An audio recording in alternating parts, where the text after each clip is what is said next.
Greetings, friends. Welcome to a Sagittarius full moon transmission with Gemini Brett and Urania Universe. I'm really excited to see where we go in true kind of Sagittarius form. We didn't really make a plan. We just decided this is the time. Let's get together. Let's be in this portal of a powerful full moon and see what happens. And Urania, I'm so excited to spend some time live exploring with you, seeing where we go. And for all the folks that are here live with us, whether on the Zoom side or the YouTube side, welcome. We're really glad that you're here. If you're watching on YouTube live and you'd like to come into the Zoom where we can see your chat and the Q&A and whatnot more easily, go to geminibrett.com/Urania and you should be able to come in. If not, I'll try to peep over at the YouTube side here and there. So welcome. We're really glad to have you here. Would love to know where you're beaming in from through the space waves. Where you're connecting in around the world. We got Melbourne, Australia, first to report. Tracy, nice to see you. Nice. At 5 a.m. tomorrow. Right on. Thanks for calling in from the future. Round Rock, Texas, and Lisbon Falls, Maine, Italy, Issaquah, Washington, Boulder. Cool. Nice. Boulder. Yes. Go ahead, Boulder. Yeah, Urania and I were both students at the University of Colorado in Boulder. The difference Yep. is, I think you graduated. Um, for me, it was drop Nice. out and start a band, which was the plan in the first place, and I Yeah. ended up finishing at UW. All right, Sagittarius full moon. What are you feeling? How are you? I'm feeling really good today. In true Sagittarius fashion, I was outside this morning connecting with nature. So, yeah, I feel really good. I feel good about this full moon, actually. What was happening outside in nature? So, I am doing a 28-day ritual. Today is day 22. And it consists of doing some gentle body movements, breath work, which I did outside, which is great. Feet in the grass, just bare feet. And then I play my singing bowl. I also do some mantras, and then I journal. I measure my chakra centers with a pendulum. It's a whole thing. And I'm sitting there after I say my mantras and I just finished playing the singing bowl, and I am looking around and just taking it all in, like the birds are singing and all of that. And I turn my head and I look in my neighbor's yard, just happened to see a tree, but the tree had a face. And that may or may not sound crazy to people. I see faces. I always see faces in trees. Not every single tree, but there are unique trees. And it's funny, I haven't seen like this tree. And it was in my blind spot, which is something that we're going to talk about too. And yeah, so that was just, I had a whole, like, I guess it was probably like 15, 20 minutes just sitting there journaling and connecting and just seeing what the tree had to share with me. And I didn't even want to disconnect. I was just really enjoying connecting with the tree. So that's how my morning started. I love it. Yeah, it's Yeah. always I found it kind of a trip that Sagittarius on one level is associated with nature because we might feel that the earth signs are the most nature Yeah. based.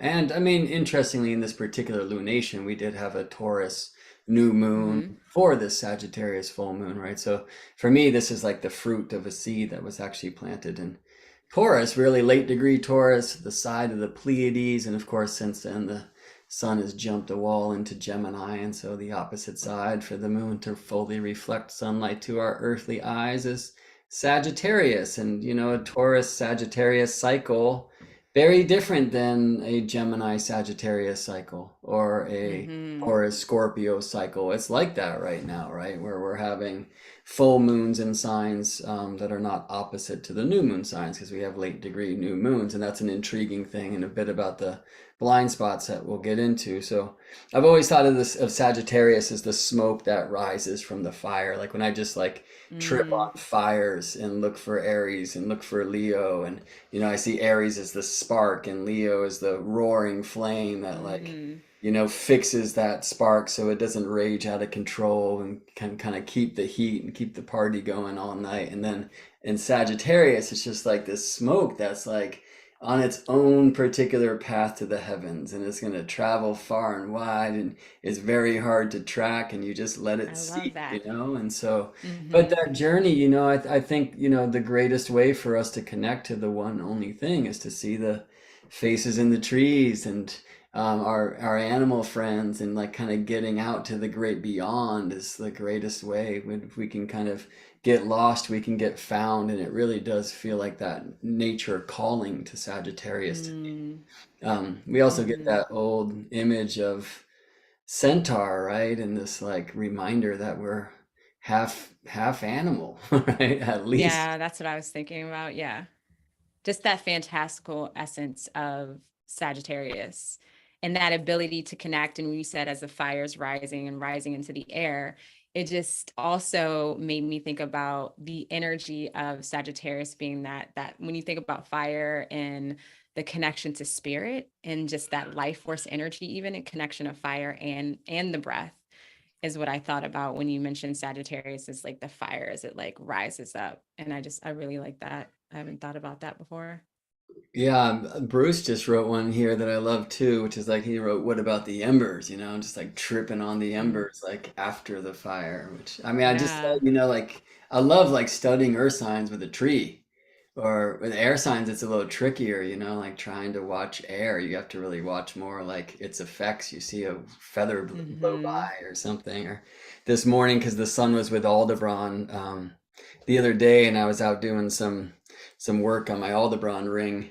And milk thistle is a plant that's associated with aldebaran, which I'm just like wondering why there's tons of it here. We need it cleared and whatnot. Mm-hmm. We call it spikies, me and Koa.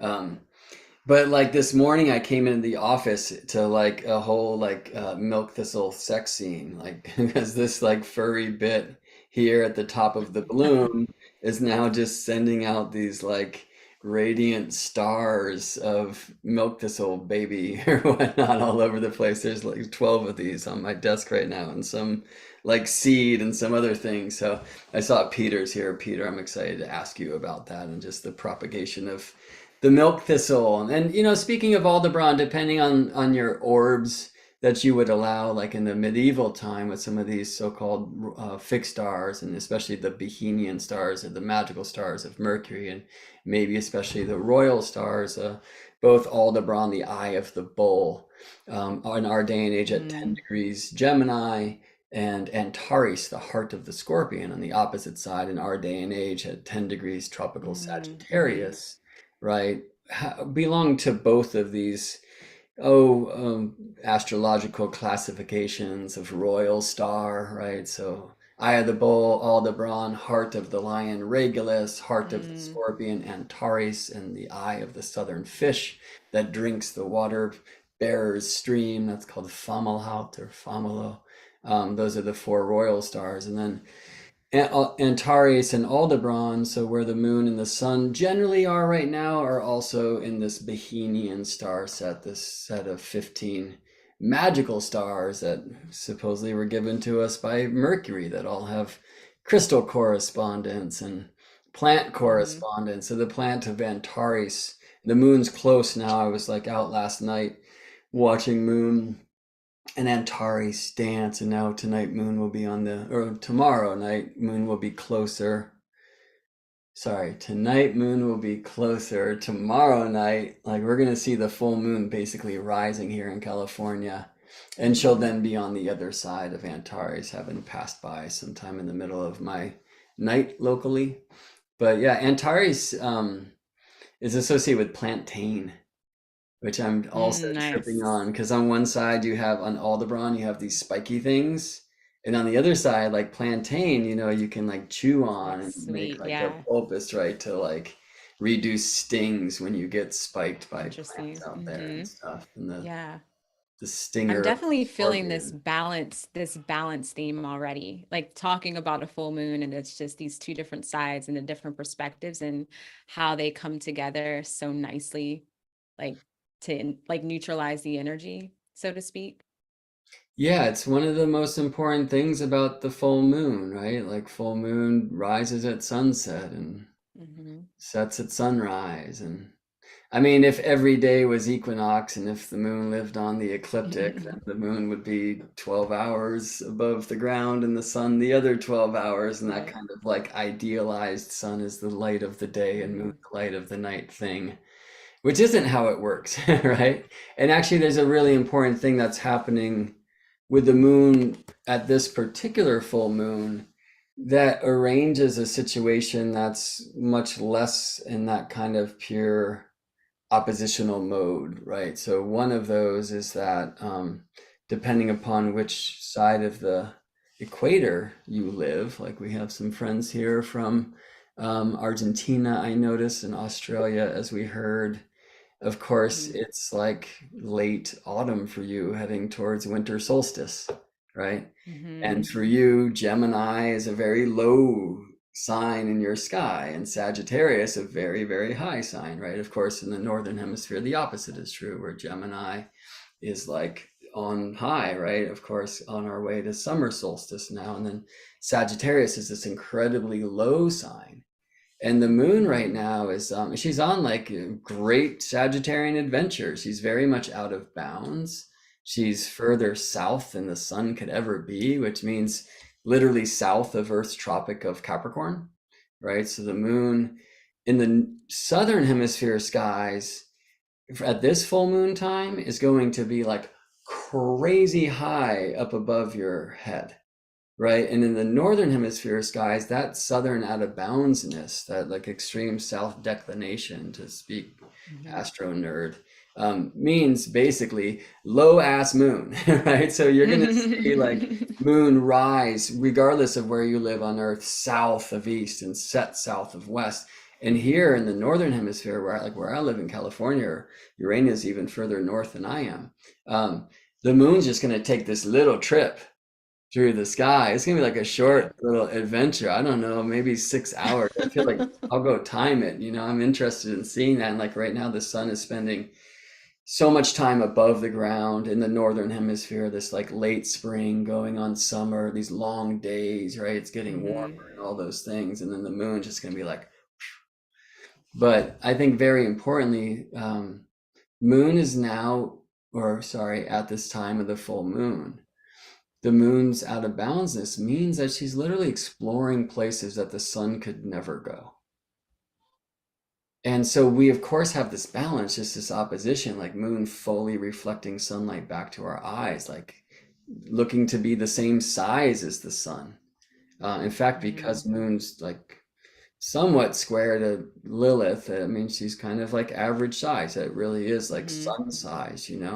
But on another level, there's like this super high and super low, and moon going to this place that the sun could never even dream to go. And it just feels incredibly like adventurous and Sagittarian in that regard. And I love it. You can Yeah. feel the moons like, let's put a chart on the screen. Um, buttons. Yeah, you can feel the moons like trine with Mars in that, I think. Um, so let's wrap about some of these aspects we see. I guess maybe the first thing I'd want to do though is just go back in time and look at this Taurus new moon that's kind of the seed of this cycle. This chart is cast for where I reside in Richmond, California, but I'm just gonna throw the magic wand at the ascendant there and we'll make it more of a global trip by throwing 0 Aries and taking a few things away. Okay, cool. So yeah, here's the new moon chart, right? We had this very late degree Taurus new moon. One thing I've been tripping on, which I was talking about a couple weeks ago, is the Pleiades, who've been a fascination of mine and like kind of the star or the cluster of stars of the show of a class I've been teaching recently. They reside in our day and age at the cusp of Taurus and Gemini. And in fact, one of them, Maya, is actually just moving across that wall, on next weekend, on June 11th, a couple of weekends from now.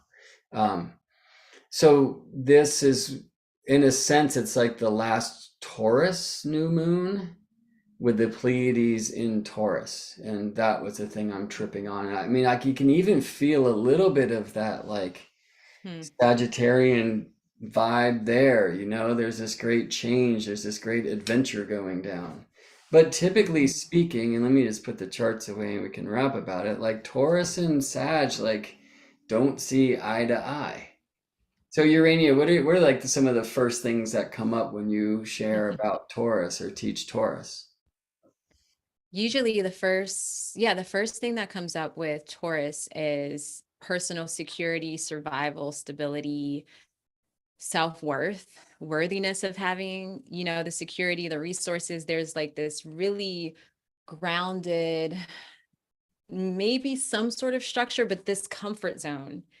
And when I think about that in comparison to Sagittarius, I definitely see the challenge, the blind spots where, you know, Taurus is good with what it has. If it finds its comfort zone, if it gets its resources and it finds a way and a method, it's like, why will I change this? Like, why am I going to fix something that's not broken? Why change up a good thing? And Sagittarius being a mutable sign within itself, also about the journey, curious, wants expansion, wants freedom, there is definitely some sort of there's challenge there. And that's what that in conjunct too is the way I see those as this need for adjustment, or really like this self-analysis aspects on both ends, because we have to move, we have to evolve, but we also need some sort of structure and stability. And so how do those, come together to like reconcile the differences there and the challenge there? That's what I get with those two. Yeah, I love that. I haven't heard you teach Taurus before. I'm in full agreement on all of those things. There's a thing I often say, it's like, if I go to the restaurant and, maybe I heard this specific tale from Daniel Jamario. I'm not sure sometimes what came from there and what came from wherever. But, if you go to the restaurant, you order the same thing every time, like whatever. If that's what turns you on, like if that what works for, like, if That's that's why that's you're me going actually. there, like that's all right. That's like on the Taurus side, like, don't mess up and order the wrong thing and leave all dissatisfied, right? Where Sagittarius Yeah. would be like, what? Like, look at there's this whole menu. You keep ordering that same thing, right? And just that side of like comfort, stability, being where I am. I think also really just divine reception, like I always love to say Hmm. like releasing the rat race and slowing down to find the grace of Earth's pace. Like Hmm. the cow, Yeah. like four stomachs, right? It's like this slow digestion that even begins with this really slow like mastication. It's like True. this Yeah. amazing like chill process, right? And then yeah, I just feel Sagittarius is this like hot smoke, and it's like you can't even see it, you can't grab it. It's just kind of out. Um, Hmm. I remember once when I was like had this realization suddenly. It's the little things. I was like, huh, I think I haven't made my bed for this whole like month of the sun moving through Scorpio. And then I was like, wait, the month before I totally made my bed every day when the sun was in Libra. I was like, I'm becoming a sun sign astrologer expressed through like house care. And then I was like, wait a second. And I just like wrote a post. It was like, hey, does Sagittarius make the bed? And a friend of mine was like, No. what do you mean, roll up the sleeping bag? Um, and I really No. dug that. It like it wants to be out. It wants to be on the quest. It wants to be on the adventure. And I think really importantly, Hmm. like when we look at these signs of Taurus and Sagittarius together, which the cycle implores that we do, um, like you did it this morning, right? You like go outside and you're meditating and seeking. I mean, that practice, like that probably resides for me in like maybe more of like a Virgo expression, right? It's like I'm gonna go Hmm. do the thing Yeah. and daily, and but still, like we close the eyes, we slow the breath, we ride the rhythm of the heartbeat to where it will take us. You know what I mean? It's very much like a Sagittarius thing, but it's the traveling without moving, right? It's not turning your body Mm. off. It's turning, Yeah. it's like tuning into your body to the point where now, Hmm. like, it is the vehicle. And then suddenly you're like talking to tree faces, you know? It's like it's like so in that place. For me, I haven't been outside yet. Like I mean a little bit, but I haven't been out like on my nature journey yet today. So I'm Mhm. having to like play with milk thistle sacks on my desk and wondering what that is, you know? And still at the same Yeah. time, it's like I'm gonna learn in nature. And we see that too, like Mercury in Taurus right now, right? With Mhm. Uranus, Jupiter in Taurus, right? Of course, the North Node's been there for a while. Like there's a lot of this reminder of where this seed was planted. And yeah, for me, like I remember there was a Mercury retrograde, I think in Taurus some time ago, and I was wondering I usually do a fast of something. And Mm. I decided Mhm. to like not read for a few weeks. And then as I was Wow. thinking of that, I came across this like madrone and the bark was peeling off as madrone do, you know. And I was like, I'm just gonna read that. So I had this like madrone book for 3 weeks, and I would just stare at it every day and like try to read what was in the bark, and it was insane, but also like I think right on point. And there's something in it here. So as Urania was sharing before, in this word inconjunct, which modern astrology often reserves for the quincunx, traditionally there's four inconjunct signs to every sign, and Mhm. it's the signs neighbors. Which I mean, if you consider it like the opposition of a sign is not the most different. It's furthest away, it's on the other side of the world. And we get, when we study things like debility and dignity and whatnot, some reference there. But basically, like, just as hot and cold are two sides of one thing called temperature, like Taurus and Scorpio are two sides of one thing. The Gemini and Mhm. Sagittarius are two sides of one thing, you know, and they might feel opposite, but they're as same as up and down, right? Mhm. Which is both height or whatever you want to call that. Um, Whereas the neighboring signs, right, when you're like flipping from yin to yang to yin and like that, right? And then you get the same thing. Neighboring signs, they don't share polarity, they don't share triplicity, they don't share quadruplicity. These days, y'all might know that as like, oh, gender, not the hot topic word. Polarities tends to be preferred. But instead of Mhm. triplicity these days, people usually say like elements, and quadruplicities, modalities, right? Like neighboring signs don't share anything in common in that regard. And that's same is true for the signs that are neighbors to your opposition. So with Taurus, Mhm. right, opposite is Scorpio, and Scorpio's neighbors of Libra and Sagittarius, where I could say like, oh, yang cardinal air Libra and yang mutable fire Sag. They don't have anything in those respects to do with Mhm. Taurus, like yin fixed earth, right? And so these traditionally are called inconjuncts. Again, like modern astrology usually uses that term to refer to the quincunx, which means 5/12. It's like Mhm. the signs next to our opposition's neighbor, or the neighbors of our opposition. But traditionally, that's also these ones here. And you can see it in Mhm. like house system theory, this quote unquote bad houses. I'm not saying they are, but the 12th, the 8th, the 6th, and the Mhm. 2nd, those are all blind to the first and also the 7th. So there's something about Sagittarius and Taurus in general, and I think we're going to look at Gemini and Taurus also, where there's just said to be this blindness, and it's kind of my favorite of the pair not pairs or quincunx signs to describe the challenges with the quincunx. And the thing that always comes up is glamping, right? So Sagittarius wants you to take this quest and go explore Mhm. new lands, and Taurus is like, I want to be like comfortable and chill and like in the moment, and you know, like like Or in if they do, they have luxury. to have like all of the things. It's like preparation. I mean, there's some practicality to it. I need my water, I need my snacks, I need my hiking boots. And, there's a lot of things. And Sagittarius, I've had a lot of friends that are Sag risings or Sagittarius suns, and they're just like ready to go.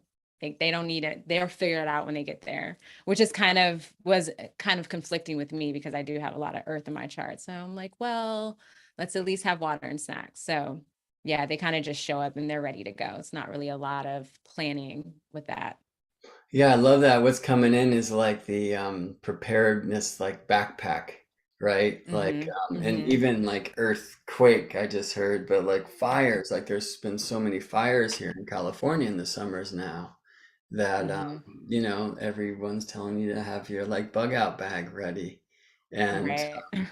I guess Taurus would have like a better bag, right?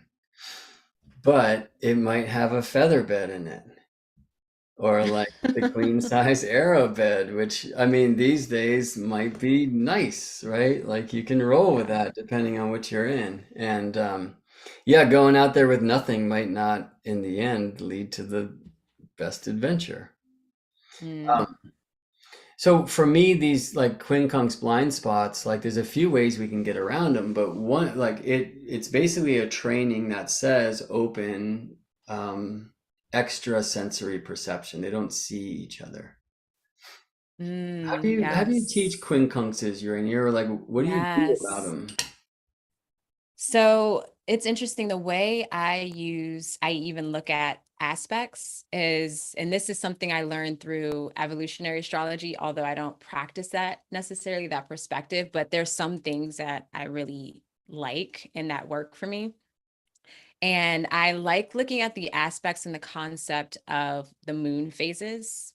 And so, of course, when you have that opposition, that's a full moon, but what is happening, before you get to that full moon, like in between a square and the full moon or first quarter square, or really disseminating is kind of that area. And so once the moon or once the energy is kind of building right before you get to that like direct opposition, there is like this discomfort in the energy. There is this like constantly needing to adjust, and either there's like a release coming up, or there's just like you're taking in more energy to kind of like balance it out. But there's always this like, I just feel there's this fidgety nature to the inconjunct. And so I do feel the aspect of the ESP. I love that you said that, because that's what was coming through for me during tourist season. That was a bit of the message I got from the tree as well, where it's slowing down, at least in the concept of Sagittarius, and even, working with the inconjunct, slowing down and tapping into the subtleties around you. Because if you can't see it with your physical eye, 9 times out of 10, you can feel it and sense it with the other senses. You can feel it coming in. And I know I absolutely feel that energy when we're like leading up to a full moon, such as, in this moment, where I feel the energy. I can't really like see it or necessarily pinpoint it exactly, but I feel it coming in. And the best way to, I guess you could say, remedy that or work with it is to tap into it energetically and let it speak to you, and use that intuition or the ESP to just, I don't know, try to fix whatever is, in discomfort. Yeah, I love that. This week, there's been more in my sessions, like more the intuitive side than Mm-hmm. usual. I mean, I don't know. I shouldn't say more than usual. More like unjustifiable astrology, where like I don't know where that came from, but I don't care. And sometimes I want to shop around and find it in the chart, and I really like if I'm going to I don't love the word, but predict a thing. I'd like to see it expressed like three different ways in the chart, like in different timing Mm-hmm. systems and whatnot. And Mm-hmm. then I just have a little bit more confidence. Um, Mm-hmm. but sometimes it's like getting all that astrology, getting all the math, getting all the charts out of the way and just trusting self. And I think that's alive in what you just said and in this particular quincunx, and that idea that like if you can slow down, if you can be there, if you can really have presence, it's kind of it's where you get fast. Like in Mm-hmm. music, there's a thing you were saying where it's like, oh yeah, there's something about the quincunx that in a way is unresolved. Um, I was listening, what Mm-hmm. song was that yesterday? I was just like randomly on YouTube while trying to find information about Regulus. That's what I'm up to right now.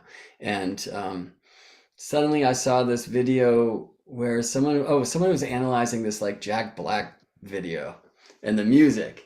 right? And they were showing the chord structure, and they're just like, yeah, this never resolves. It's just like goes here and it goes here, and like it wants to land in this place, but because it doesn't, it kind of keeps you like on the edge of the seat and like involved with it. And there's a little bit of that energy of like the anticipation that's actually going to help you chill if you can resist getting carried away by it. Mm-hmm. And so, yeah, I mean, I just like in sessions this week, there's been a bunch of like, you know what? I don't even know where this is coming from, but it just feels like the most important thing I could possibly attempt to say to you right now, and I'm cool with it. Um, I'm wondering how much in your astrology, like in your one-on-one sessions, like when you're counseling Urania, like Mm-hmm. how much do you feel is like science versus sacred or, chart versus heart? Ah, yeah, it's hard to put a measurement on it, honestly. But what I'm thinking about as you are saying this is the Hermetic principle, cosmic sympathy, which is what I've been bringing up a lot lately in my consultations, where there is essentially cosmic sympathy in a nutshell it speaks to the like invisible link or cord that connects our hearts, our core, with the heart of, the celestial bodies, is the way I look at that, with the planets, with the living elements and animals and such on earth. And there's a direct core and connection to that. And when you look at someone's birth chart, there, in the way everything's mapped up, it's like you're tuning into that core, that essence.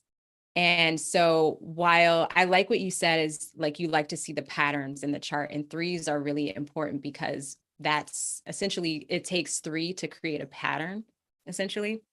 And so I do feel and resonate with that as well. And so when I see these patterns start to show up, and I do like the numbers of threes in there, it's like, I don't know if this is even answering your question, but I don't know if it's science, or if it's the spirit coming through, or the intuition, but it's really hard to place a measurement. I feel it all works together. And that science aspect to me feels like the core, the heart, the connection, and the energetic connection, because science is, energy is science, essentially, and the traveling of energy and that connection. And so I definitely feel it just kind of weaves in together just nicely. I don't know. You can't undo it, which is why Yeah. I'm like astronomy and astrology, as you know, as you say as well. So, Yeah, yeah. I mean, that's why this craft is so beautiful. Right? It really mhm. is sacred science, and yeah, sometimes I feel myself kind of cycling between the two, and so much it feels like who I'm sitting with. But I also just feel Mhm. these currents and that like the like my prayer always is heart before chart, like before I begin a session. Because I'm Mhm. so mental, it's easy for me to just get carried away. There's like a few prayers I have that try to tame that beast. Um, Mhm. but there's just sometimes currents where it's like, oh, just put the chart away altogether and just be there and see what Mm. happens. Like the chart's just an opportunity to go like receive confirmation. Yeah. Yeah. Well, I will say lately, I always prepare before with notes and everything, and seeing what stands out to me. And my sessions lately, I don't even really look at the notes. Or when I do, even recently, when a session I had on Tuesday, I had all the notes, and what came through was pretty much like nothing I wrote down. There were some points, but I was just flowing.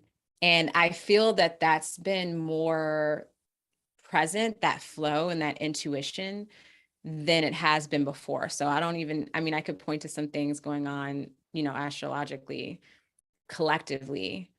But yeah, I definitely feel that transition. Yeah, I hear that. I mean, I also value that you can like do all the homework and then set it aside.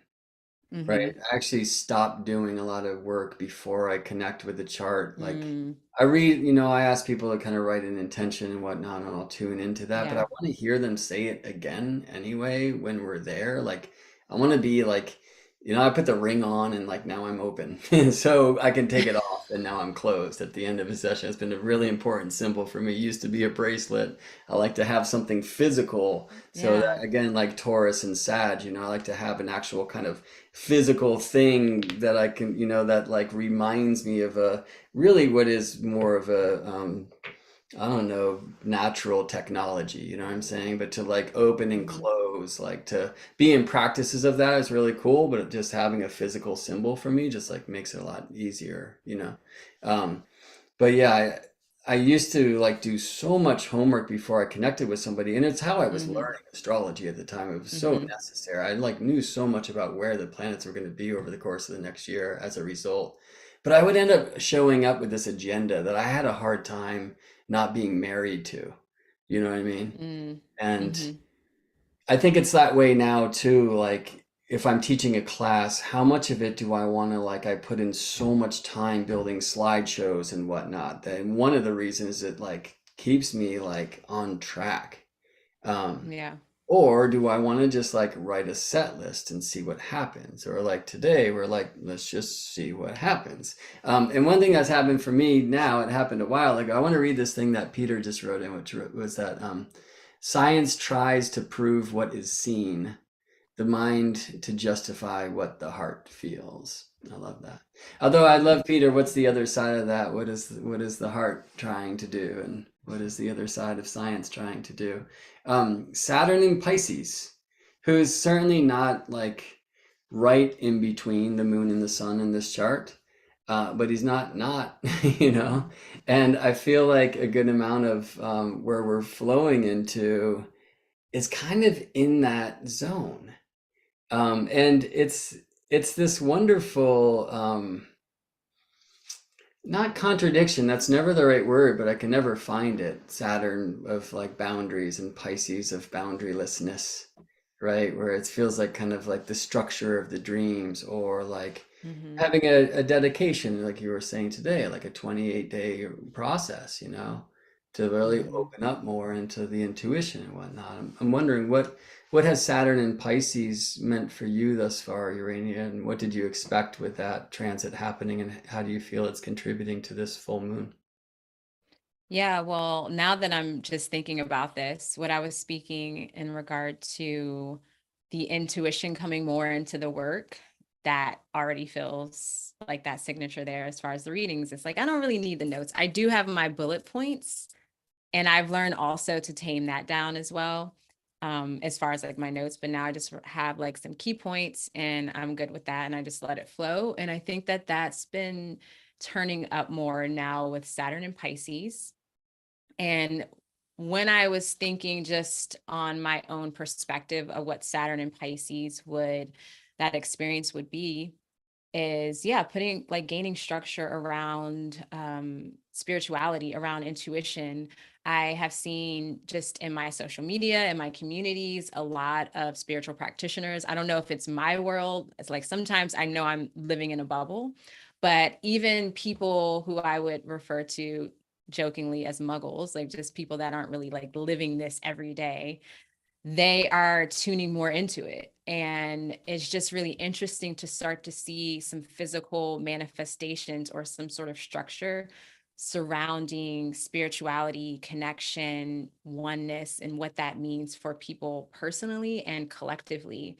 And on the flip side, there's definitely going to always be some sort of counter, I guess, influence of that or experience. And so, I have my concerns, especially with social media and regarding, just restrictions or, you know, I don't know. I always think about the pendulum swinging where spirituality got really crazy, and I'm really bad with time periods, but I guess you could say before the Inquisition, but basically when the science like took over, right? So there was like religious practices that were, everyone kind of lived by that. And even in the Hellenistic period with fate and knowing your fate and how to work with that and such. And then really Christianity came through like in its masses to pretty much give you an escape from your fate.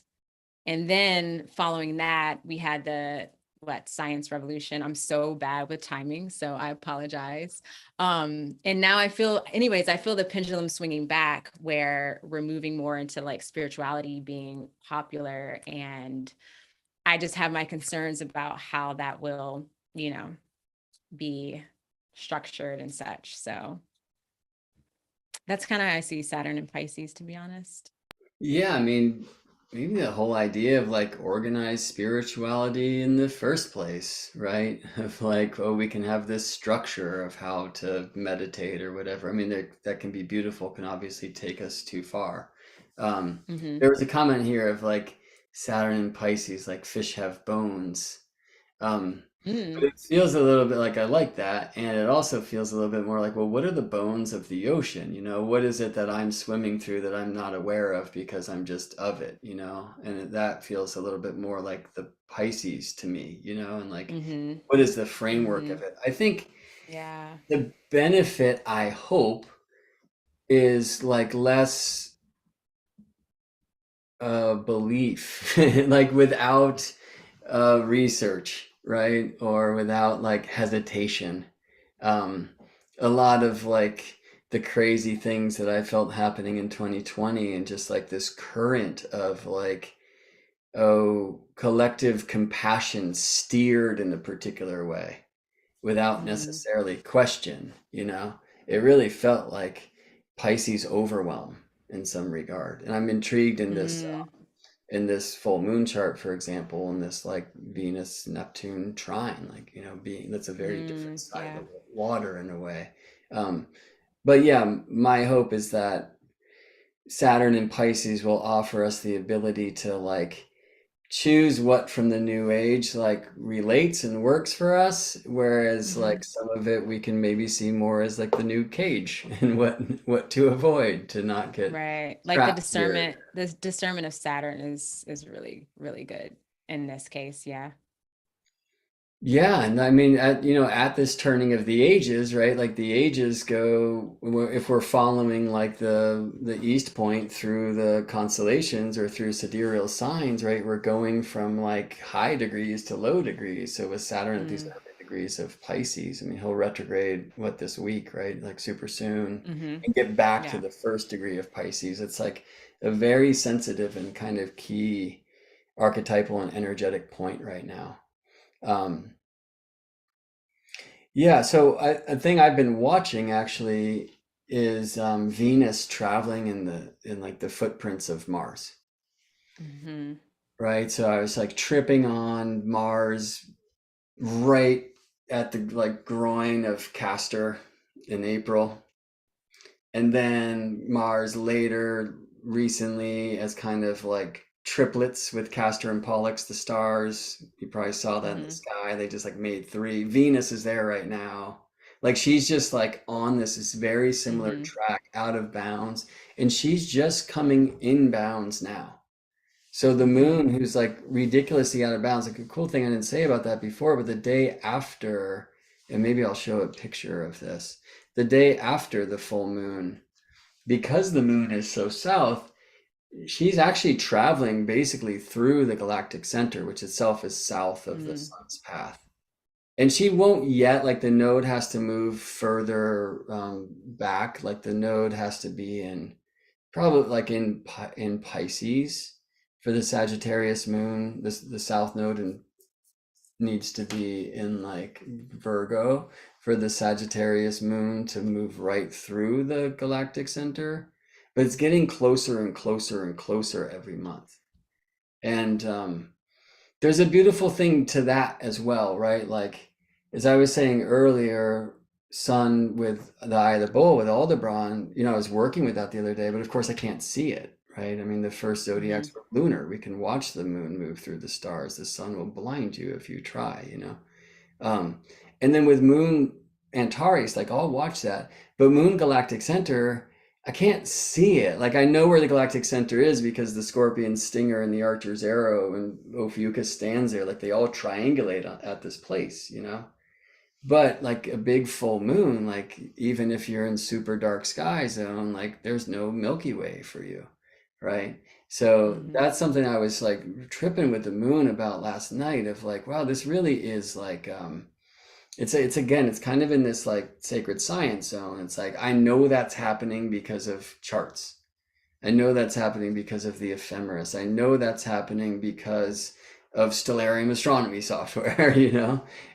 But if I go outside and try to engage with that, like with my own eyes, I can't see either of these things. So then the question is, can I feel it? And I always do Hmm. this when I get outside, like even if I'm going with the intention of seeing something very particular, like a bunch of us here in the Bay are meeting to go do some sky work in person tomorrow, which will be great to actually gather, you know. Um, and there's like some missions, there's things I want to show. But before I ever, even when I'm out alone, I usually am, like before I like go do the thing I went to do, I just want to open and receive, and I have a few Hmm. practices and it's just that, and then I'll just spin around and just look, and some star might be like pick me, and then that's all I do because it gets so real, you know. But I think that importance of like there's things that I would love to show and there's things that you just can't. But the Hmm. beautiful thing about this craft is that we actually know they're happening. Like that's the beautiful thing about the Yeah. astronomical side of what we do. I mean, I love astronomy or astrology in its like astronomical basis because there is this thing that you can point to, you know. But right Hmm. now, and it feels like I feel like this is the main thing that wants to come out about what this whole trip is like it's about the things that you know are happening but can't see. And for me, like that's faith. Hmm. So, what do you feel? It's like Venus in these late degrees of Cancer in this full moon moment. She is suddenly I'm in a Sagittarius. Oh, I guess I'm in a whole sign chart. Let me change this to a zero Aries chart to make it a little bit more global. Um, Where is she? she's right Oh, at the side yes. of true Black Moon Lilith, which Hmm. in and of itself is intriguing. And in this really strong trine, and it's just like right before she jumps this wall, and then as soon as she does, she's up in Hmm. this like Pluto opposition Yeah. and grand cross with the nodes. And I mean, geometrically, we can, you know, the chart's drawing that in anyway. If it depends on what you feel in the cusp. But it's, I don't know, like what is she receiving, I guess, in this conversation with Neptune that might even be preparing her for that Mm, opposition with Pluto. yeah, that and then into a retrograde later.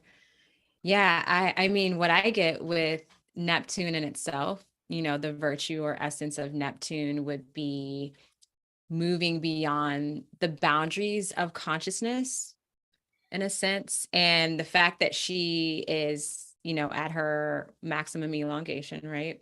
There's just this essence of freedom and independence, and she was just out of bounds. And so I feel that Neptune's possibly activating something of what that experience was when she was out of bounds and just being so far from the sun. And then she's going to have her retrograde period soon. It just seems like there is some sort of like moving through a veil.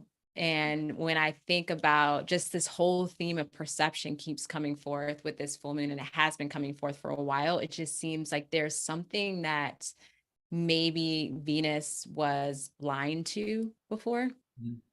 And that is going to be unveiled, right? Or maybe we were in a space of illusion. And yeah, that the truth, the reality will be unveiled. And that could, transition into what's experienced with Pluto, that interaction and that illumination of the shadows and the fears with that, or just the level of metamorphosis and how that experience and connection would change Venus, therefore possibly change us. And then Venus will then, do her retrograde thing here soon. So it just seems like there's again some sort of build up with this energy. Yes. I'm looking for a picture. Have you studied the like shamanic astrology approach to the Venus cycles and the moon gates and all that? I studied that through watching you, and then also I studied with another astrologer. Oh my gosh, why can't I remember her name right now? She's an Australian woman who she focuses on the Venus cycles and through the chakras as well, the different gates and all of Dude, that. Yeah. So I have. yeah, because we're in this time as well where it's Hmm. like the third eye gate, right? Hmm. Yep. Yeah, it's amazing how that also feels relevant here. All right, here's this picture I wanted to find. So for where I live, this wasn't like a particularly close Moon Venus conjunction. Like the conjunction actually happened in the middle of the night. Some people actually saw an occultation, but this was May 22nd, 2023. And it's the sixth Wow. Moon Venus conjunction in the evening sky since Venus like returned to our evening sky point of view.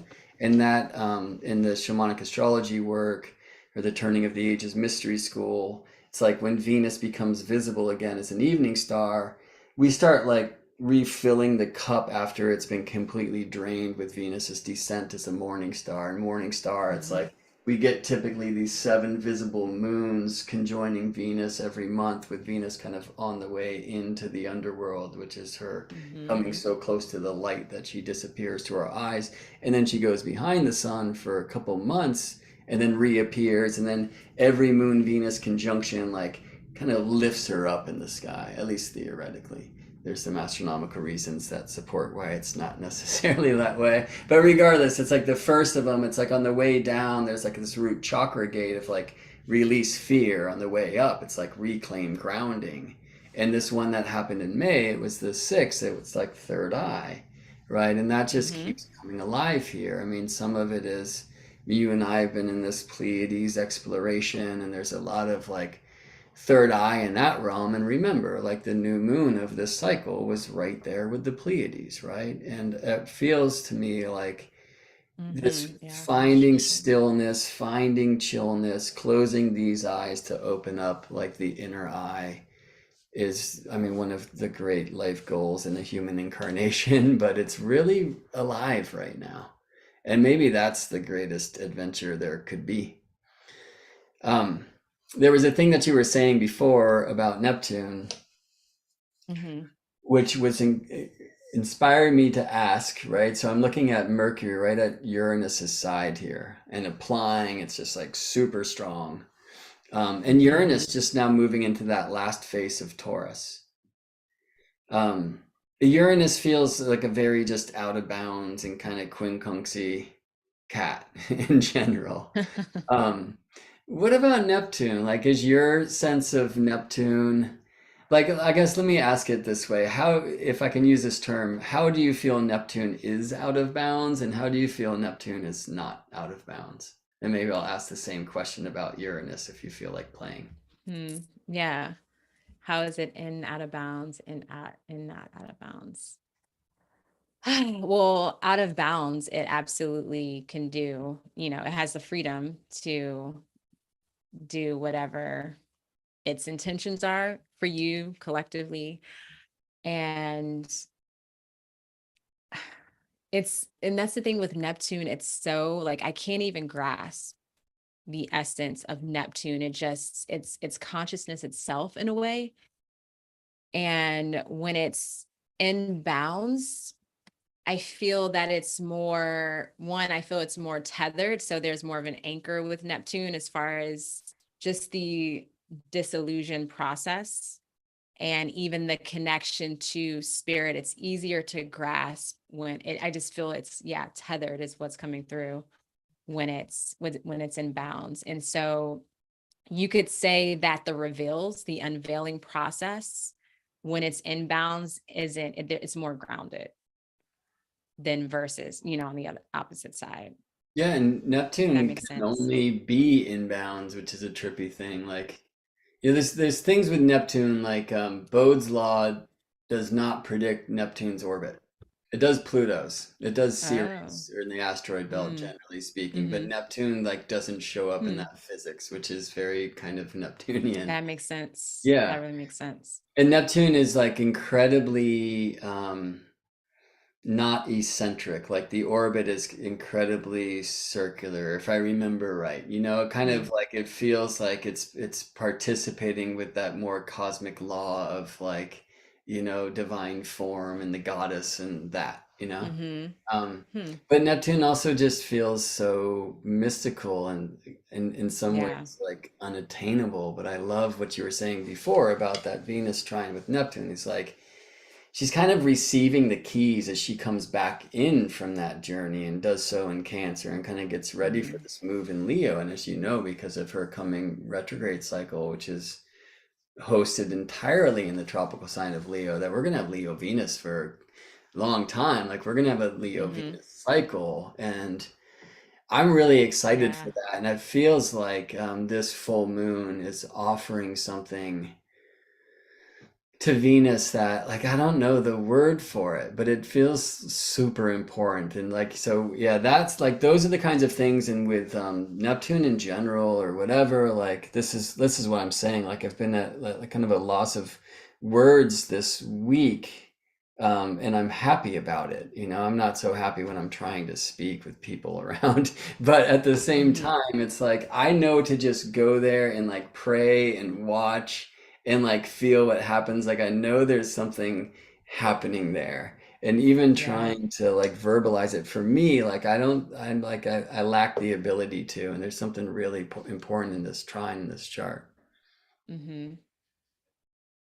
Bruce wrote, hear yourself say Leo Venus. There's a new kind Leo of love Venus. in Leo there. Venus. That's fun. Oh, I like that. Yeah. What about Mercury Uranus? Like, what do you think? What kind of shock do you feel Mercury might receive here?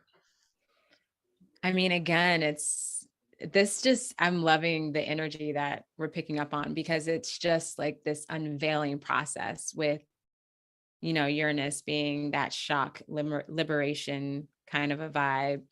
And Mercury just very logic, and especially in Taurus, like there's a system, there's a practicality, there's some structure there to way, the thought process works, the way the mind works, and then just connecting with Uranus, it just, and with all these other connections, I feel there's something, like you're saying, there's something there, there's something happening there. And I definitely feel there's a shift in the way we perceive even our physical world, our physical reality, the way we connect with that, the way we tune into the subtleties, and yeah, just even tuning into the blind spots. I think that's really important with that, with all of it. Yeah, Taurinus in general, I mean, it's something, it's been happening. And there feels like that opportunity of Uranus, who's such kind of like a heavenly and almost even like strange alien energy sometime, and Taurus, which is such a deep Mm-hmm. earth realm, right? Mercury's maybe here helping us receive some of that, like as a messenger, bringing it down. Like Mercury's now helically rising, like becoming visible as a morning star, and he's with Uranus, who like, especially in this phase, we won't see with our naked eye, but that's Mercury's Mm-hmm. gig, right? He brings messages from the other side. Mm-hmm. Mm-hmm. I'm intrigued because, one of the ways I think I first found my way to your work, Urania, is through your like tarot amazement. Mm-hmm. Yeah. And as we know, there's a map for the faces or the decans or the 10-degree divisions in the kind of modern system of what a decan is, like kind of post-Egyptian astrology and into the Hellenistic thing, right? And then later, probably with the Golden Dawn, maybe before, this mapping of the minor arcana of the tarot with the faces. And so this last face of Taurus, where Uranus is now found, he'll go Mm-hmm. back to like 19 with his coming retrograde loop, but then he's going to be in that Mm-hmm. last phase for a bit. This Yeah. is seven, right? Seven of Seven of Pentacles. Pentacles. Yeah. Yeah, I'm gonna So dig up. that's like the, yeah. I'll dig up an image of that while you share some about Yeah. it. Yeah. And I'm just gonna like get it here for my own visual. But yeah, Oh, essentially it's, again, it's this almost like this waiting game, I feel, with the Seven of Pentacles, where you're looking at everything that you've laid out in front of you, or all the seeds you planted, all the intentions, and either you see it coming to fruition and you're just in a space of, where is this going, what am I doing here? Or maybe you can't see that, like maybe you aren't really, even though it's growing, you're not aware of its process, that it's really coming to fruition. Um, Let me just get my card here so I can tune into it while you're doing. Okay, here we go. Yeah, it's almost like this waiting game.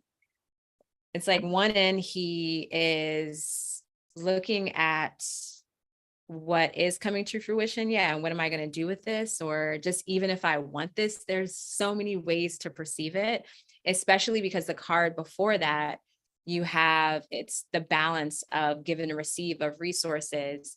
And then there's with that, even with that number seven, the vibration of seven, it really feels like there's this extra thing that kind of throws it off balance as well.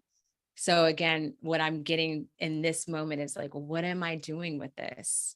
And I put so many tensions out there. Where do I begin? Um, yeah, as you can see in the image here. I love that. I love the waiting game, and I love what you said Hmm. too about like, I mean, this plant's a little further along, but as we've been planting here more and harvesting here more, there's always that time where like things start sprouting and you have no idea what it even is. I mean, more educated gardeners will, or more organized gardeners, but like we're just like scattering seeds sometimes, and things start sprouting. You're like, I wonder what that is, right? But also just that waiting game.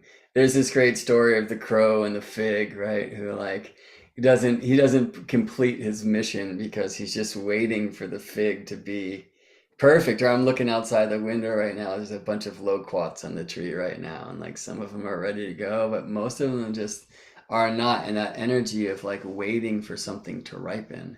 Hmm. But the sevenness in general, and seven planets and the seven chakras and the seven rainbow colors, and like seven can be such a incredibly beautifully mystical thing. But there's also an invisibility in an interesting way, like numerologically, it's the first number Hmm. of the integers that cannot divide the 360 degrees of the Hmm. circle equally. Um, and I've been tripping on that a lot because I've been spending so much time with the Seven Sisters and with the Pleiades. Hmm. Um, do you feel a current like that with the sevens in the tarot? Like you were just saying, there's something kind of imbalanced with it, like in that odd number or something that kind of happens after the six. Yeah, there's almost like this space of mystery and wonder, which absolutely goes with just seven. When you think about six, there's just perfection to that. And then when you throw that extra one in there, even going from 12 to 13 is what I also think about too, where it's that extra thing just thrown in there. And so there's a wonder, there's a mysteriousness about it. And within that experience of learning or uncovering what this might mean, or what do I do with this, that experience it leads to mastery in a sense. It leads to some sense of, you could say, stability or security, or just a feeling of confidence within oneself to keep moving forward, especially in the tarot with the pentacles specifically. Mm. Is that kind of an odd number thing in general, or not really? Yeah.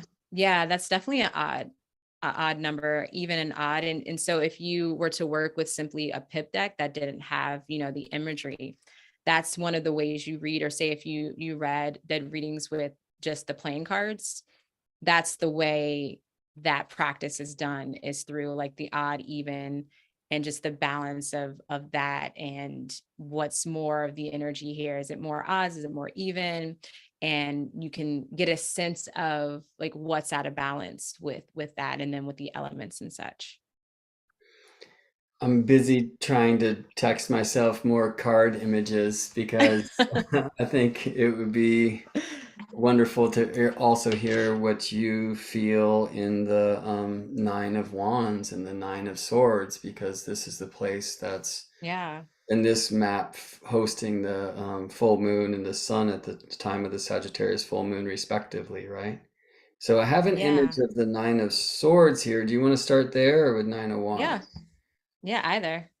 All I'm right, good let me, with whatever you because have. I need to fish more for the wands. Let me open this Yeah. up.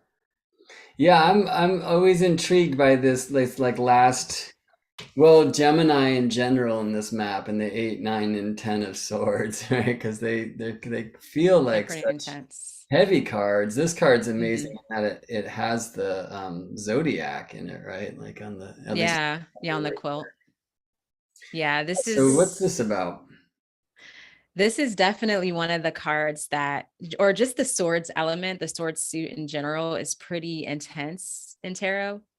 And this is absolutely one of those cards. If I'm giving readings or in the past, when I would look at it myself before I had like a really deep understanding of the cards, it definitely triggers something within you. And I was really connecting with or trying to connect with this card in relation to the full moon experience we're going to have, because the sun is in the deck and that corresponds to the nine of swords. And I really feel an optimistic type energy with this full moon. And what I see here with the nine of swords, it definitely is pointing to a so needed shift in perspective, because when you're in the experience of being in this space of where you're up all night and you just can't sleep because the anxiety, the thoughts, the worries are just really over consuming you, the only way out is to, one, to accept what it is you're the experience you're in. And with accepting that experience, you're able to change your perspective or see some sort of light. So I get the essence of slowing down as well is really, really just very resonant to this energy, slowing down, slowing the mind down, which the planetary correspondence to this card too is Mars and Gemini. And Mars is a very active sign. It's cutting as well in that sense. And so, or actually, yeah, no, it is Mars and Gemini. Yeah. So I really feel the intensity of those thoughts. And again, slowing down the process and just really connecting to the way I would remedy this card and this energy is connecting to the breath and the element of air and slowing it down and using that air to change your perspective or just send breath to the thoughts, right? And so then on the flip side with that Sagittarius energy, that that warming fire, that air of fire in a sense is what's coming through. And that's just in this moment specifically with what we've been speaking of and really gathering that interpretation. Beautiful. Yeah, I mean, people call it sorrow, right? But you really don't know what kind of expression's happening in that person's face. Yeah. It might be like laughter or like great joy because the breakthrough has finally come. Yeah. Stillness That's and a way beauty of the to shift the dream. perspective right there. People have said that like it's like a ladder to the heavens too, but I don't know that I'm trying to climb such a Marsy sharp Oof. ladder as Yeah. that, right? Um, Yeah. yeah, and so Mars and Gemini, right? Just like so much speed of thought, and that the way that the thought itself separates us, which doesn't have to Hmm. itself like a evil or divisive thing, right? Like Hmm. it's one of the gifts of the air and the earth glyphs. They have that line that reminds you that I have my mind and you have yours, but we're all tapping into higher mind. Um, Yeah. I do like what Rita said about the card where she said, he's resting his eyes. And then it just drew me into him covering his eyes. So again, that tunes into that theme of blind spots, even though it's not necessarily with that card specifically, but in this conversation, he's covering his eyes. So tuning in a different way yeah. is Is kind of the the Nine message of there. Wands on the screen now? I pushed the Yeah. button. Okay, cool. Yep. Um, yeah, and then interestingly here, like that's like a head bandage, but maybe it was that blindfold, right? That's now off Yeah. this. And this is the moon Yes. in Sagittarius, this face, right? This middle face of Yeah. Sagittarius. Yeah. So there's an interesting synchronicity there. With this card, it always comes to me as endurance to keep going, especially with the moon in Sagittarius, where there can be a lot of emotions cycling through. But with Sagittarius, again, there's still some optimistic energy to just the nature of Sagittarius and the ability to explore and get kind of curious with what you can do with whatever it is, like the overwhelm, essentially. And in this picture, he does look like he's overwhelmed or there's a lot going on. And when I see this, it seems like, especially with wands, in the case of there's a lot of either desires or a lot of movement happening. This is the point in which, in order to, again, reduce the overwhelm or to shift your perspective, is to slow down and to maybe bring in that opposite perspective of thinking a little bit more than moving, right? Balancing out the movement with the thinking or just the ideas, I guess you could say. Especially because the next card after this, the 10 of Wands, is a guy with like pushing, he has all the 10 wands together and he's kind of pushing and walking forward with it, like his head buried in the wands. And that used to feel like to me as just, again, being overwhelmed, a lot of heavy work. But now I have shifted my perspective with the relationship to that card, where it's like, oh no, I figured it out. I know how to carry all of these, whether that's a good thing or a bad thing. It's like I've strategized in a way where like I can actually carry all of this with me, right? So there is some type of like, I might not have to choose one, or maybe I can gather the strength, the inner strength and the endurance to just get it all together and move forward. So that's kind of what I also feel with this full moon and with this card here.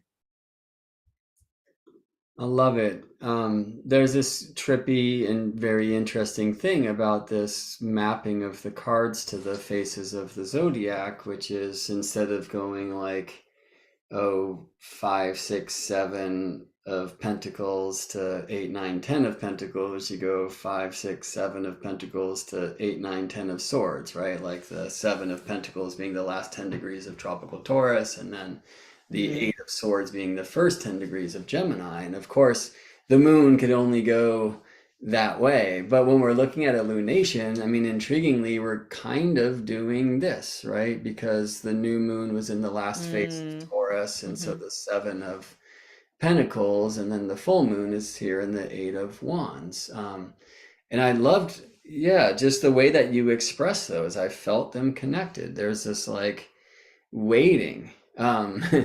And however, this kind of Mhm. endurance, right? And it is like waiting for the harvest can be, it can be like the beat down. You know what I'm saying? Especially if you're hungry, but you know that you have to wait for like a good harvest. So you're not just like wasting the crop. Do you know what I'm saying? Um, Yeah. yeah, wonderful. Well, thank you so much for that, Urania.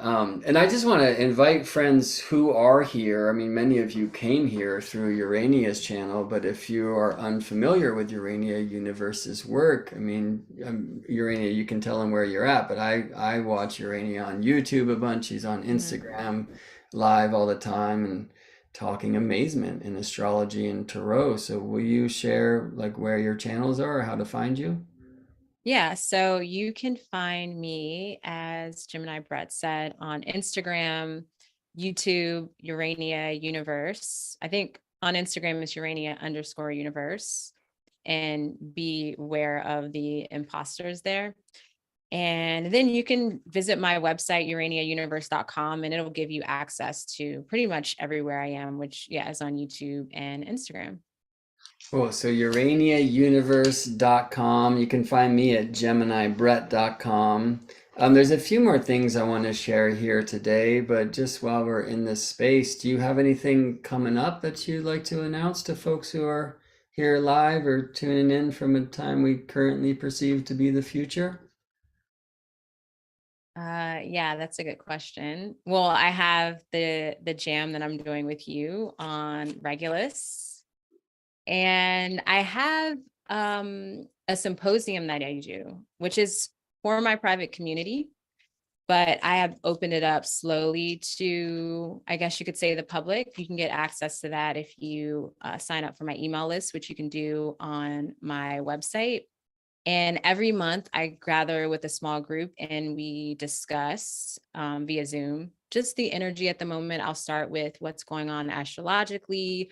Usually I'll present a theme. If I don't present a theme, we just show up and have organic conversation and see what comes up.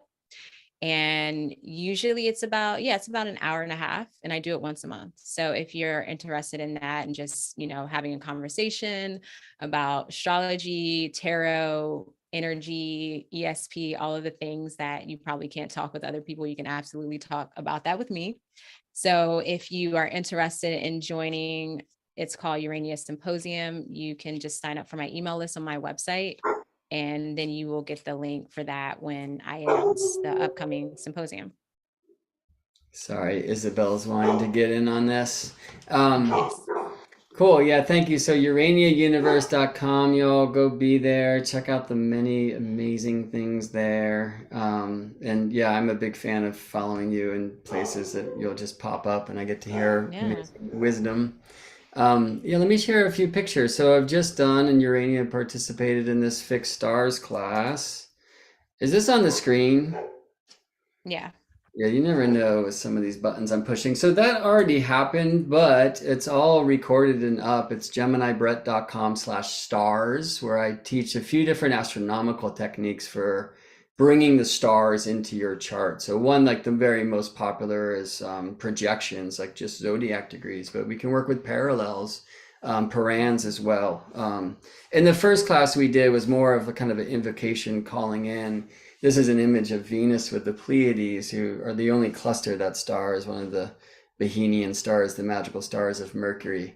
And over the course of the year, probably more, I'm just going to be like moving from one of these Bohemians to another in focus. And so, as Urania was saying, Regulus is coming up. So, roaring with Regulus. If you want to join and just learn about this star, Peter Webb's here. He's going to be teaching us about some of the mysteries of mugwort and mastic, which are plants associated with Regulus, zircon and garnet are stones associated with Regulus, and just kind of talking about what folks have said astrologically over time about what Regulus means in nativities and mundane charts and the like. I'll be telling some lion stories and some of the old kind of Babylonian images of Regulus as well. And there'll be much more. Joji's going to come and talk magical art, and we're just going to have a lot of amazing guest star astrologers. So geminibrett.com/lion if you want to sign up for that. That just takes you to this donate page. After you donate, hang out for a second and it will bring you to a Zoom registration link. It's happening on Saturday, June 10th. 9 to 12. It's going to be 9 to 1. That's a lie. It might even go longer than that because we have a bunch of like an awesome cast. We'll definitely take breaks. But 9 a.m. on Pacific time, Saturday, June 10th. And of course, recorded if you can't make it live.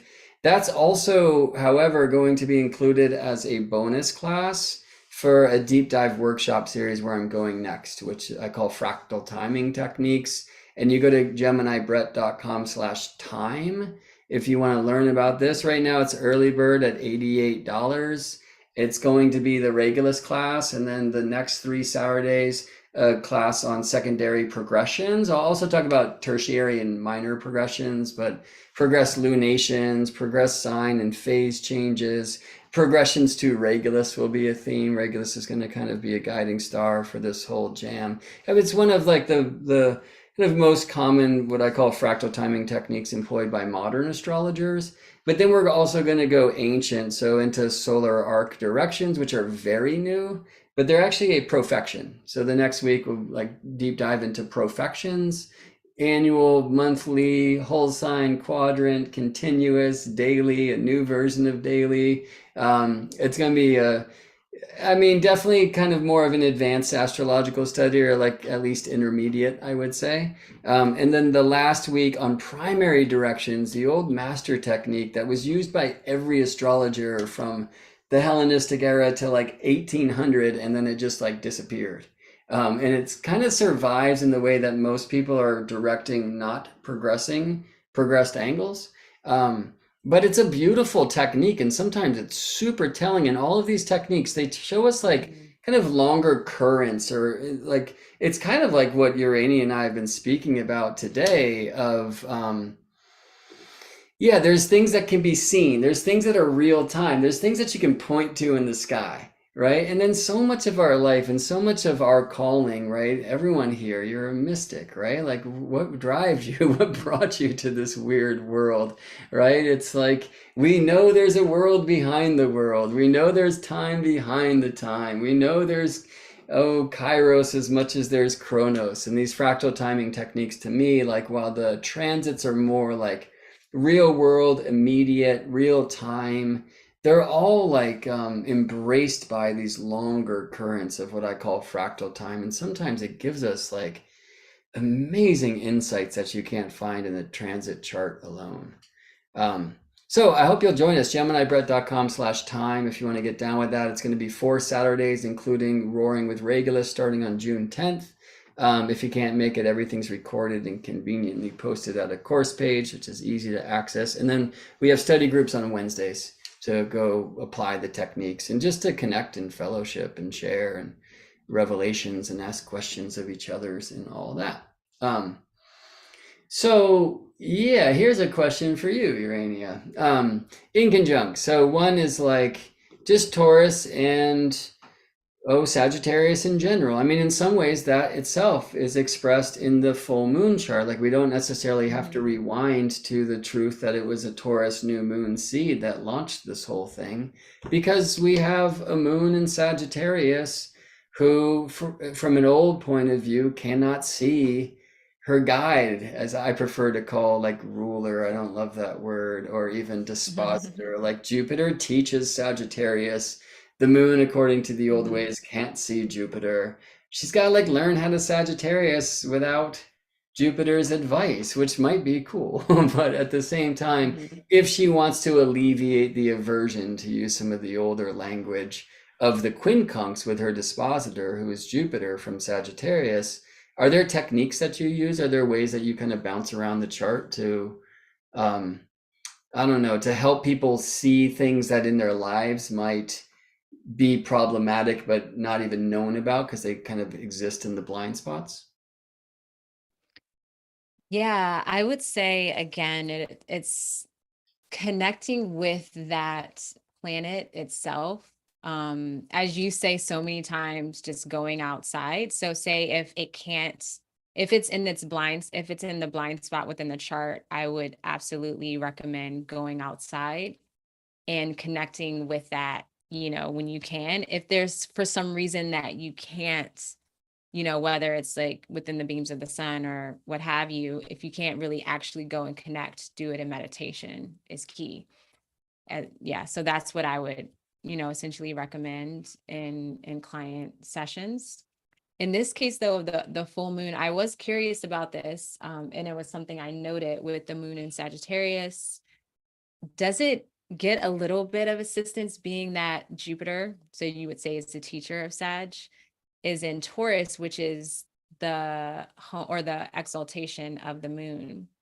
So Yeah, maybe and there's a dang bit near of, her degree. Yeah, so that's some call it yeah, mixed reception, or some call it yeah, a generosity, and that it does open yeah. like vision between those two places, which is intriguing to consider. And I mean, it's one thing I would encourage all astrological students to utilize in these kind of quincunxes between new moons and full moons that we'll have Mhm. for a while, of like just looking at where those live in the houses for all of the signs. So like I was born with Gemini rising, so Taurus is my 12th and Sagittarius my 7th, right? And like Mhm. how are 7 and 12 in conjunct, and what can you do about that? And there's different amazing and beautiful keys that connect signs. Some of them are astronomical, like anti-skia and contra anti-skia.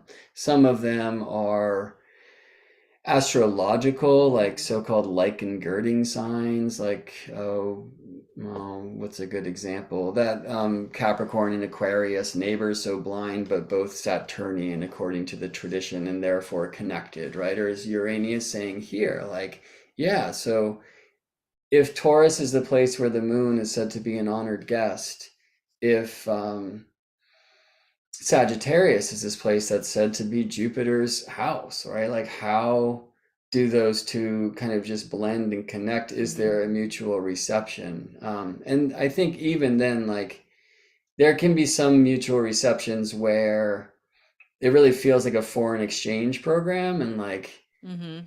we just change houses for a while, and like the phone lines open. That's like the trine, and like call me anytime you need something. Like I left a list for Yeah. you of the places to be and not be, you know. And then I think there's also foreign exchange programs where you go to a place that's like different for you and you don't have that phone line open and you just have to Mhm. like tune in, but you can still call the guides. And maybe this one feels a little bit more like that to me. I don't know. I mean, some Yeah. say the moon can't go void in Sagittarius because it's Jupiter's realm, which is this interesting, uh, Hmm. yeah, like I little didn't think about that remnant of one. astrology thing. And maybe it has to Yeah. do with some of what you just keyed into, Urania, of like Yeah. just kind of that essence of Taurus and Sagittarius in general. Well, One then thing I I like would what like, Celine said too. Oh, sorry. no, go ahead, please go ahead. I just like what Celine added, that Venus is in Cancer, which is the moon's home. So then, and Yeah. then Venus can hit that moon, can connect with the moon in a trine by sign at least. So there's some aroundabout happening there. Yeah, so in that one, it kind of goes to another level where they end up being neighbors on like a three branched dispositor tree, right? Like Yeah. we said, like Venus is kind of paying rent to the moon because she's in Cancer, and then the moon in Sagittarius gives it to Jupiter, and Jupiter's in Taurus, so he gives it to Venus, and they just kind of have that like exchange program going on. A thing I like to do is work with, I used to call them magic squares, but that's just used in the magical tradition already. So I call them magic mirrors, where you can get, like, if you use old aspect theory, where there are these blind spots, you're going to get, in the case of a quincunx or a neighboring sign in conjunct, if there's a planet on a square to one of the planets of that pair, then it can see them both. So, like, Moon is separating from this trine with Mars here. And Moon is also separating from the square with Saturn here. And yet, like, they exist in signs that are said to be, they can see each other. Like, they're both Jupiterian, and so what was called lichen girding, but not necessarily of like the greatest ease. For me, it's like seeking is Mhm. not believing, right? And once Mm. we seek, we Mhm. find faith, but there's some tension there, like that oftentimes our beliefs will keep us from going on the journey itself, because we already know what Mm. we're going to find, so we don't find shit, you know? Um, Yeah. but like you can do this where, well, Jupiter and Saturn have this sextile now, where Moon and Saturn have a square. And so Saturn can, in a sense, like mediate and serve as like a third party to help these two like deal.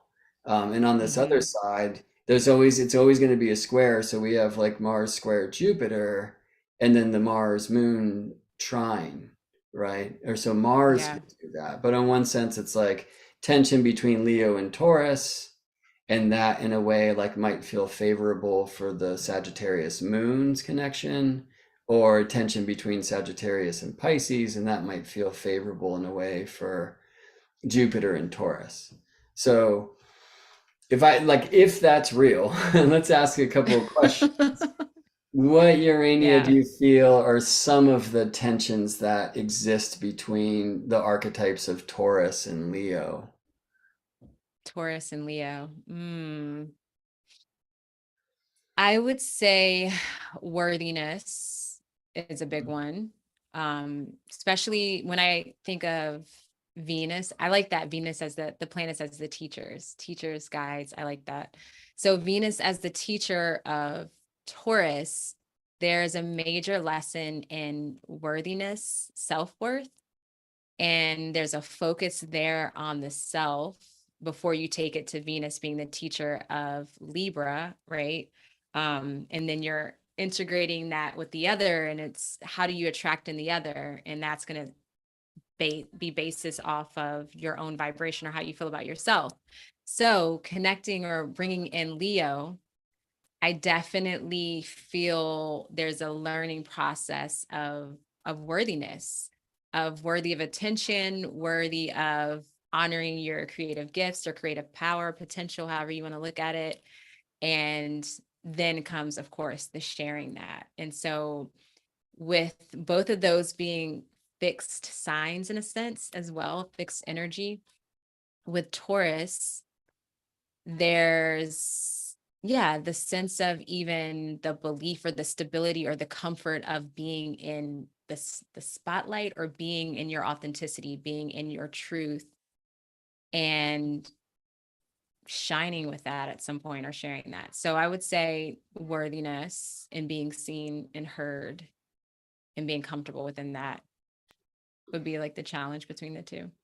Yeah, I love that. And then where do you feel the ease between Leo and Sagittarius that's described by this trine between those two fire signs? The ease between those two. Yeah, it's that connection to just the excitement, the inspiration, the fire, just the activeness. And yeah, I would say that the adventure, the activeness, the inspiration, where Leo, I feel that Sagittarius, as you would say, I love that connection of that warm air, that fiery air, the smoke, because I feel like that can just, in the embers, even, I can see that just keeping Leo going, that connection even to spirit, as I see with the fire element Mm. as well. And that just Mm. sustains Leo's ability to create and shine brightly. Yeah, and there's no smoke Yeah, if you don't burn the wood, right? It's like, right. so in that way of like Taurus, Leo, Sagittarius, right? Of like wood and fire and smoke, like I can see that there. It's like the smoke helps helps know the wood because of the fire from which it came or something like that. Um, Yeah. or let me say the fire helps the smoke know where it came from. But there had to be that tension for some reason, although Mhm. it seemed to play backwards for me. So I don't know what to do with it yet, but I'm gonna go walk this one in the woods today. It's like I saw like the molding the or like spinning a pot, you know, like ceramic style. And then how Mm-hmm. that has to get fired to actually become fixed and solid, you know, or else it's just completely Yeah. moldable. There's something about that fire which like is going to be really uncomfortable, but in the end, like let's beauty just exist and be. Um, so Mm. yeah, I feel like just because of time, and I saw you shuffling cards, I want to get there, but I want to share one more other little trick for quincunxes first. I would rather just invite the folks that are here and myself to contemplate a Sagittarius Pisces square.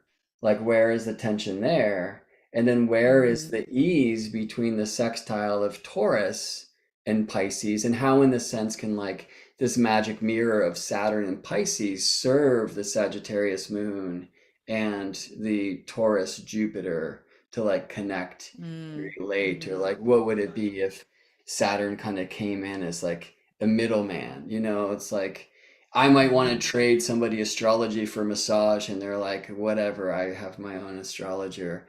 I don't like your flow anyway. And I'm like, all right, well, but my friend grows amazing squash and she has a ton and she wants an Mhm. astrology reading. So, do you like squash? Right? And then we could do like three-way trade, and sometimes that works really well.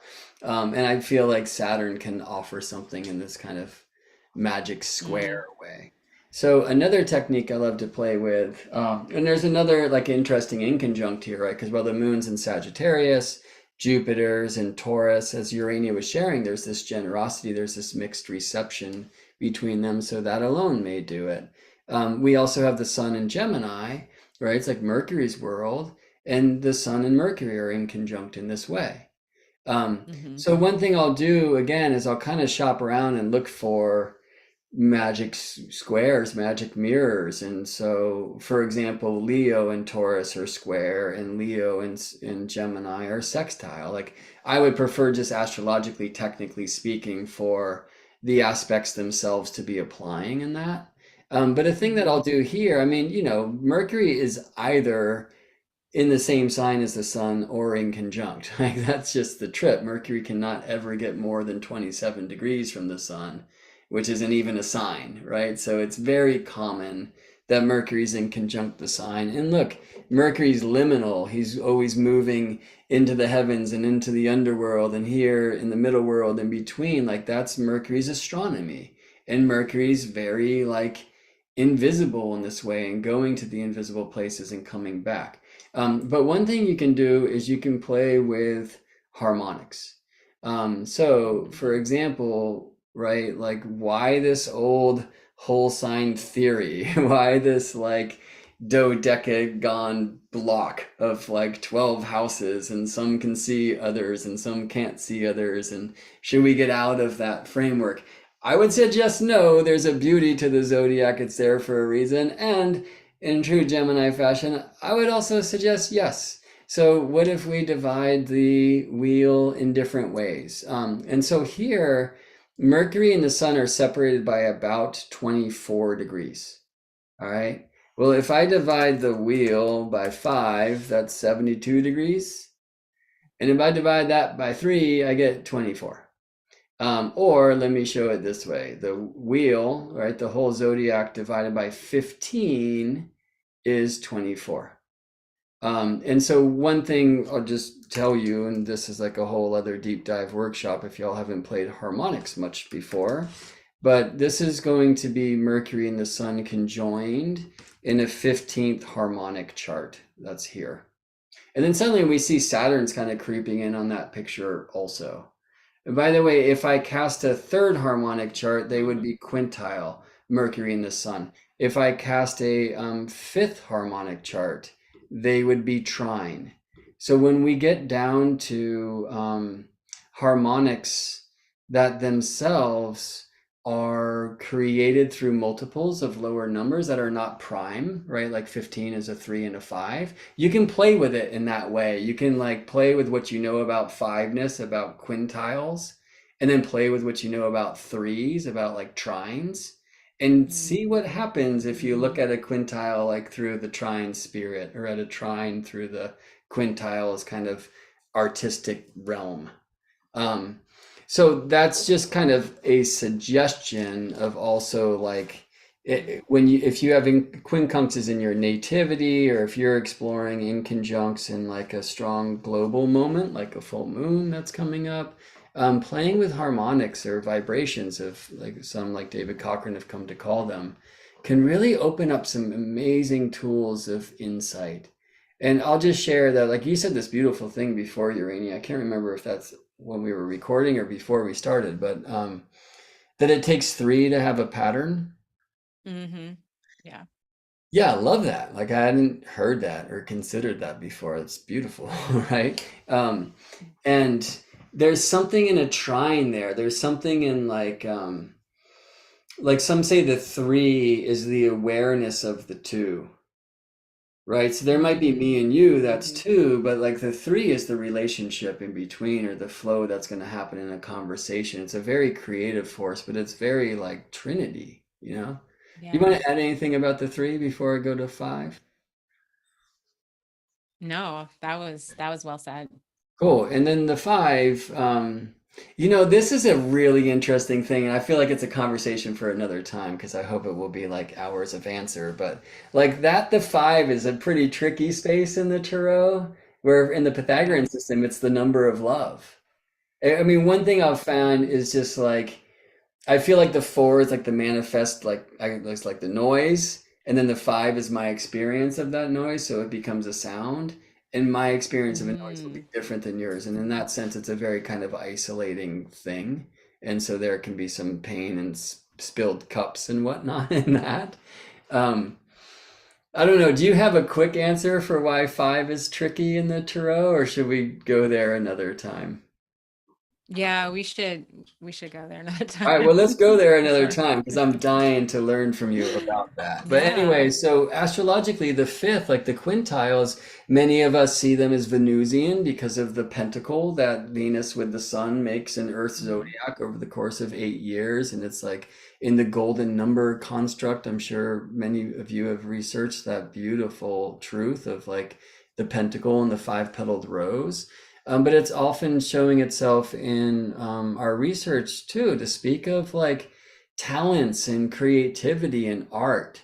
I mean, interestingly, in the kind of Western harmonic tradition, which is very young, the cats at like the beginning of that research, like Charles Addy, like really seem to express it as like mental gifts. I feel it like way more like Venusian, like less mercurial and more kind of in the Mm, artistic space. But there's something about the spirit of art and the art of spirit and how that's like where talent lives that exists here. And I'll mhm, say in this case, like how I got there is this Mercury in Taurus and Sun in Gemini. And then interestingly, that Pisces mm, Saturn like gets in on it. So just another thing to trip on and play with y'all. And at some point, I'm really excited to do like a deep dive workshop where I show like the framework of the harmonics, because I'm always a fan of like learn what the thing is and then play with what it does, instead of just learn what it does and regurgitate. Um, all right. Well, I'm so grateful for you being here, and I'm really excited to find out what happened as you were shuffling those beautiful cards before. yeah, Does that feel like the right place to go? yeah, absolutely. So yeah, I was just checking in with Spirit to see what messages are coming through for just this moment and the discussion and full moon and Sagittarius. And it was a long shuffle. I tend to pay attention to how quickly the cards come out or the energy or the vibe of the shuffle. And I was sitting here shuffling for a minute. So again, I'm getting this repeated message of slowing down. And by slowing down, we'll be able to perceive what is essentially in our quote unquote blind spots. And so the very first card that we receive, which I don't pull by hand anymore. I just shuffle until something comes out. I like just the act of receiving. Then I'm not second guessing like, oh, did I mean to pull this or what have you. So the very first card, and I hope that you can see it okay on the screen here, but we received the Hermit, which I really am connecting to this card as far as the energy of the full moon, because if we're slowing down, yet we're still on a journey, it again feels like this hermit energy. And I love that this hermit is being led by the lantern here. And that lantern, within the lantern is essentially, you can't really see it, but it is the, yeah, six-pointed star. You probably can't see that there. But if you look up the Hermit, the Rider-Waite-Smith version, you'll see that there is a star within the lantern, and essentially it's letting spirit see or letting spirit lead you. And I've never noticed this on this card before, but the hermit's eyes are actually closed. So I'm screaming inside that this message of just eyes being closed, blind spots, changing your perception, tuning in, which is also a message of the hermit, is coming through very strongly. So the next card that we received is the Nine of Swords, which I have three different decks here, three different similar Rider-Waite-Smith decks. And so this just came out. I didn't pull this. And Wow. so, reflecting on what we spoke about, this Nine of Swords is that's a really important message. And again, the eyes, I just love Rita pointing this out, that the eyes are being covered, right? And I like that Gemini Brett also mentioned, is he actually upset? Is he laughing? Is he crying, laughing? Like, what's going on? And so that message of, yeah, what is your perspective, or changing your perspective, or yeah, just everything we said, because I know I said a lot regarding that card, but that's really emphasized. And then I like to get my messages in threes for the reason I spoke of threes, but I got an extra card here. So the third card is the Three of Cups, and this is Cancer. This is actually, let me see, I have it on my screen just to double check. This is Mercury in Cancer. So that's interesting. Mercury showing up again, and just tuning into the connection here, because the Hermit corresponds to Virgo. Then we have Mars in Gemini, and now we have, what did I say? Mercury in Cancer. So there's this energy of Mercury. Mercury is very present, which, I mean, we're here with Gemini Brett, so that makes a lot of sense. And just the vibe of the full moon Sagittarius being in Gemini season, there's a guidance of really stepping out of this perception, whatever this is, and tuning into this celebratory energy, tuning into the vibration of three. And I love the red on this card too. It's speaking to the vibrancy of that fire element.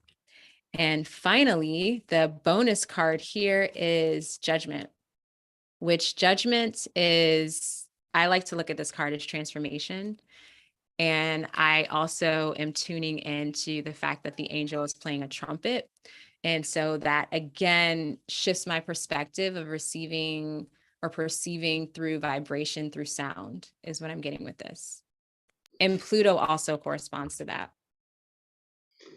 I love that so much because there was that thing you were saying about the Taurus Leo square, which is kind of like in value and worth, you know, and the kind of like that if when judgment is self-judgment and we're just kind of like dug our own grave in our like, you know, loops, and then that trine to the Sagittarius moon feels like, no, wait a second, like step out of that, like come back out, like go forth and Yeah. dance, you know. Yeah, absolutely. Yeah, I love how the cards speak through you and you speak through the cards and the astrology and all the things, Urania. I'm so happy that we were able to spend some time together here and just trip. And yeah, I'm like, why not just put it on air? And so, friends, thank you so much for being here, for your wise comments. There were so many things that came through that I was like enlightened by, but was unable to speak into this space. But whether you typed anything or not, like we feel your presence. We probably feel some of you who are watching this in what I currently perceive to be the future. That's how this goes. And I think one thing that certainly we're feeling here, and hopefully you are too, that there's something here about we get to see a lot more when our eyes are closed. And if you feel like you're being pushed by something you can't see, or just like there's this annoyance like just from beyond your field, or this repeating thing, try slowing down and closing your eyes and just being still and see if that's actually like not the fast way out but the fast way in, so you can go up instead. Yeah. Awesome. All Yeah. right, so uraniauniverse.com to find Urania.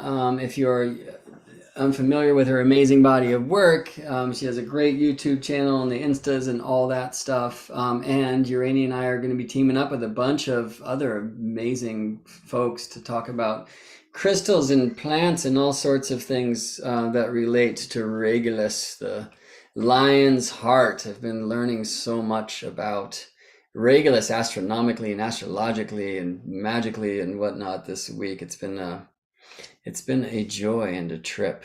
So I'm excited to share my findings and to hear from other folks on this team in Roaring with Regulus, which let me put this picture back on the screen. It would be easier just to show than to say, but I can't find it. So GeminiBrett.com/lion. If you want to just join us for this Regulus class, it's probably gonna be like 4 hours. There's amazing folks like Urania, Alyssa Luna, Peter Webb will be there, Joji, Kyle Pierce will be there.